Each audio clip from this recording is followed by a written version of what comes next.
Muadz bin Jabal radhiyallahu anhu meriwayatkan sabda Rasulullah sallallahu alaihi wasallam, "La tu'dhir imra'atun zawjaha fid dunya illa qalat zawjatuhu minal hurin 'ain, la tu'dhihi qatalakillah, fa innama huwa indaki dakhilun yushiku an yufarikaki ilaina." Sebelum saya baca terjemahan, ibu-ibu jangan tersinggung dengan hadis ini. Ya. Jadi fahami dengan keimanan. Karena memang ini sabda Nabi SAW. Saya bilang tadi kehidupan di akhirat adalah poligami. Dan di dunia setiap istri disuruh menjadikan suaminya sebagai penyebab masuk surga. Ada seorang ibu telepon saya kemarin. Dia berkata, "Ustaz, saya mau bertanya sesuatu yang penting." Baik, silahkan. Kebetulan saya lagi ada waktu lowong. Dia bilang, bagaimana hukumnya kalau seorang wanita izin sama suaminya untuk ngurus anaknya. Jadi rupanya ibu ini pernah punya dari suami yang lain punya anak, suaminya bengkalaikan. Lalu dia nikah lagi. Jadi janda nikah lagi sama seorang laki-laki. Maka anak-anaknya ini tinggal bersama ibunya jauh dari dua kota di Indonesia ini yang berjauhan.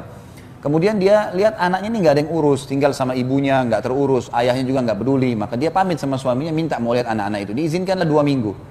Dia bilang, saya diizinkan 2 minggu Ustaz. Tapi setelah saya pergi ke kampung saya itu, ke kota saya itu, kemudian saya urus anak saya, sekarang sudah sampai setahun. Saya nggak pulang-pulang, gitu kan. Terus suaminya marah. Ternyata dia bilang, pertama dia kasih contoh orang lain, gitu. Tapi saya tangkap ini adalah masalah beliau. Maka suaminya marah, gitu. Apakah sekarang istrinya berdosa, atau istri boleh nggak lebih memilih anaknya daripada suaminya?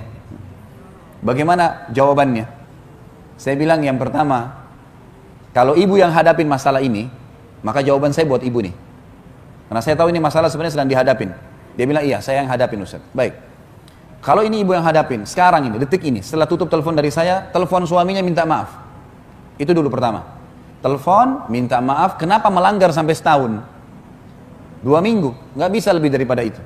Jangankan anaknya ibu, orang tuanya ibu, ayahnya ibu, ibunya ibu sendiri. Kalau suami izinkan 2 minggu, lalu mereka cuma masih menahan, suami bilang nggak bisa, tidak boleh secara syar'i. Ini hukum Allah, bukan hukum manusia. Nggak boleh dibantah. Allah telah jadikan suami ibu adalah di atas segala-galanya. Ibu renungin hadis Nabi SAW, awal amal yang dihisab bagi wanita pada hari kiamat adalah sholatnya dan hubungannya dengan suaminya. Ini luar biasa nih. Habis sholat, masalah sama suamimu bagaimana? Bukan masalah sama orang tuanya, bukan masalah sama anaknya. Artinya, sholatnya lolos, urusan suaminya lolos, yang lainnya jadi mudah. Renungi hadis itu. Yang disuruh ibu tanggung jawab adalah suami. Anak itu nomor 2. Itu dulu. Kemudian hadis Nabi SAW, wanita manapun yang meninggal dunia lalu suaminya ridha, kecuali akan masuk ke dalam 8 pintu surga yang manapun dia inginkan. Sekarang apa susahnya ibu-ibu? Saya kadang-kadang bahasakan sampai istri saya juga. Apa susahnya menjadikan figur suami itu, kemas dia baik-baik orang ini, layani, siapin makannya, minumnya, cari ridhonya, itu saja. Tunggu mati masuk surga dari 8 pintu surga. Pilih yang mana ibu mau. Orang bapak ibu sekalian, bapak-bapak terutama renungin ya. Kita sebagai laki-laki, untuk mendapatkan pintu 8 di surga itu pintu 8, pintu tertinggi. Derajat tertingginya surga Firdaus namanya. Di sana 4 golongan, para nabi-nabi. Ini bapak-bapak sama saya sudah tertutup peluang ini. Nggak ada lagi peluang jadi nabi, nggak mungkin. Para syuhada itu bapak-bapak sekalian, saya sama bapak harus tinggal di medan perang, tunggu musuh bunuh kita, itu pun kalau ikhlas. Orang-orang yang siddiq, jujur, tidak pernah dusta seumur hidup.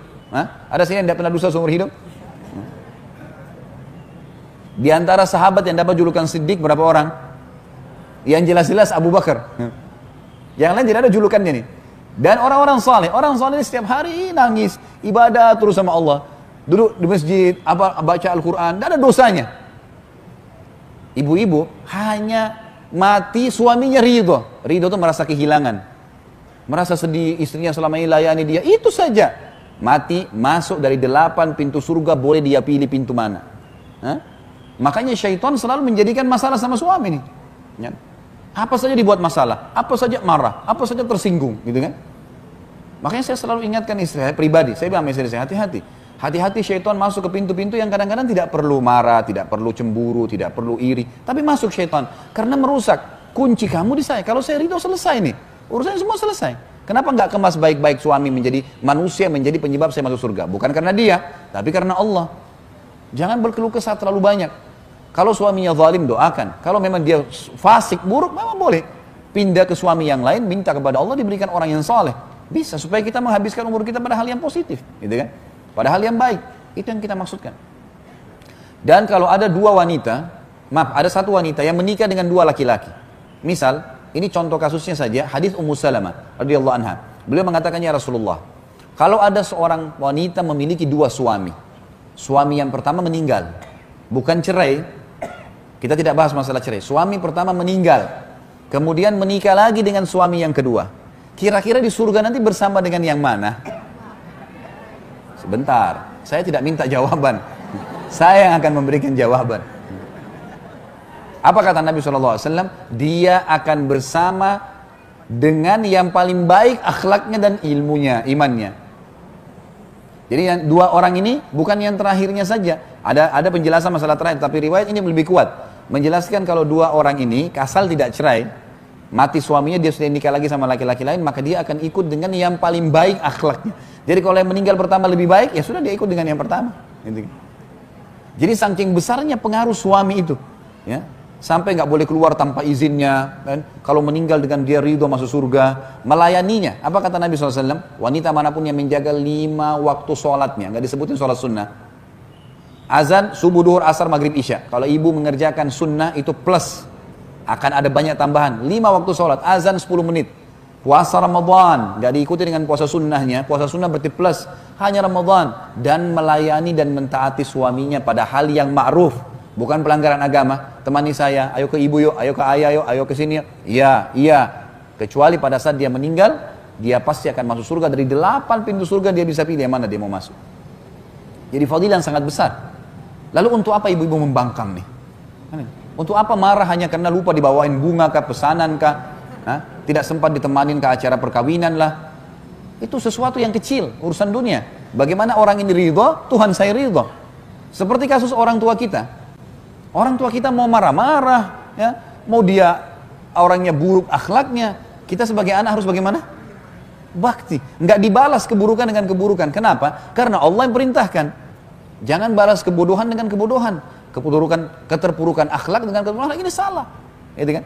Orang tua kita bagaimana kita harus buat baik? Kenapa? Karena Allah yang memerintahkan dan Allah gantungkan pahala yang besar situ. Sama kasus rumah tangga.